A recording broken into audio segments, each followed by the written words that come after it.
Doctor Shyama Prasad Mukherjee की 125वीं जयंती के मौके पर सतगढ़ी इंडस्ट्री को उनके नाम से जोड़ने के निर्णय का बीजेपी विधायक रामेश्वर शर्मा ने स्वागत किया।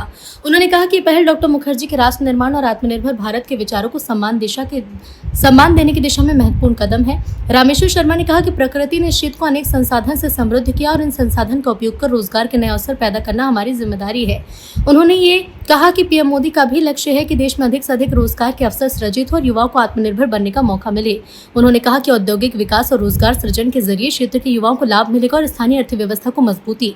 इसी उद्देश्य को ध्यान में रखते हुए डॉक्टर श्यामा प्रसाद मुखर्जी की 125वीं जयंती पर केंद्र का नाम उनके नाम पर रखा गया। शर्मा ने कहा कि डॉक्टर मुखर्जी का जीवन राष्ट्रहित, शिक्षा, विकास और जनसेवा के मूल्यों का प्रतीक रहा।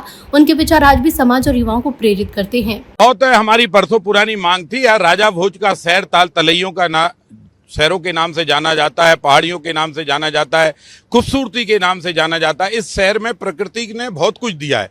अब रोजगार के अवसर तलाशना हमारी नैतिक दायित्व है और उस दिशा में भारत के प्रधानमंत्री आदरणीय नरेंद्र मोदी जी की कल्पना है कि जन जन को रोजगार मिले, रोजगार देने वाले भी लोग, नए नए बच्चे पैदा हों, उनके हाथ में हुनर है तो हुनर के अनुसार में उनको रोजगार मिले और वो नए नए लोगों को रोजगार दें। उस दिशा में हम सतगढ़ी को भी एक उद्योग केंद्र के रूप में डेवलप करना चाहते थे। उस कल्पना को आज डॉक्टर श्यामा प्रसाद मुखर्जी जयंती 125वीं जयंती पर उन्हीं के नाम पर ये उद्योग केंद्र रख दिया गया। श्यामा प्रसाद मुखर्जी के नाम से आज हमारे चीफ मिनिस्टर आदरणीय मोहन यादव जी ने इसका भूमि पूजन करके एक उम्मीद और एक आस और भोपाल के नौजवानों के हाथ में रोजगार देने का सपने की शुरुआत का नींव रखी गई।